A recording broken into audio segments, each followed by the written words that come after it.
అన్నిటికన్నా ముఖ్యంగా నాకు తెలిసిన విషయం, కొంతమంది మా జిల్లా నాయకులు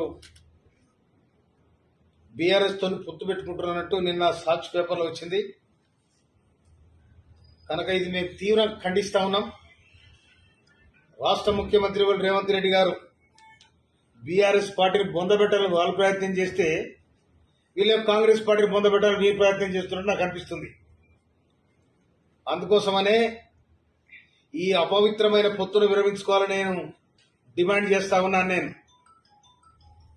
నేను ముఖ్యంగా గౌరవ బీర్లైల ఎమ్మెల్యే శాసనసభ్యులు, ప్రభుత్వ విప్పు, వారి నియోజకవర్గంలో 130 ఓట్లుంటాయి. దాదాపుగా మెజారిటీ ఓట్లు మీకే ఉన్నాయి.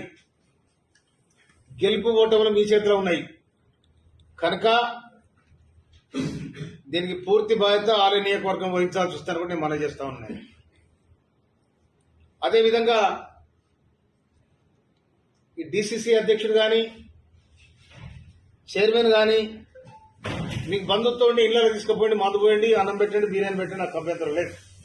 కానీ పార్టీ పరంగా అక్రమంగా పొత్తులు పెట్టుకొని, బంధుత్వాన్ని పెట్టుకొని బీఆర్ఎస్ పార్టీకి మీరు మద్దతు ఇస్తే రాజకీయ వ్యభిచారం చేసేట మీరు మీ వ్యక్తిగతంగా. కనుక ఏ వ్యభిచారం చేస్తారో అది మీ సొంతం చేసుకోండి. కానీ నా నియోజకవర్గానికి సంబంధించిన వ్యక్తికి, బీఆర్ఎస్ వ్యక్తికి మీరు కాంగ్రెస్ ఓట్లేపించి గెలిపించాలని అనైతికమైన పొత్తు పెట్టుకొని, మీకు ఏ పార్టీ ఆదేశం ఇచ్చింది? మీకు అధికారం ఎక్కడిది? పిసిసి నుంచి ఏమైనా ఆదేశాలు ఉన్నాయా? నువ్వు డిసిసి అధ్యక్షుడు ఉండి చేసే జంగిల్ పని ఇదేనా? ఎవరి మీద కొట్లాడుతున్నాం? ఎవరి మీద కొట్లాడి రాజ్యాధికారానికి వచ్చినాం? ఎవరితో ఫైట్ చేసినాం? బీఆర్ఎస్ బొందబెట్టి రేవంత్ రెడ్డి గారు, రాష్ట్ర ముఖ్యమంత్రి రేవంత్ రెడ్డి గారి నాయకత్వంలో నికారస్గా నల్లగొండలో 11 సీట్లు గెలిచినాం, 2 పార్లమెంటు సీట్లు గెలిచినాం. ఇవాళ జిల్లా మొత్తం కూడా కాంగ్రెస్ పార్టీ ఆధీనంలో ఉంది. కానీ మీరు చేసే పనేటిది?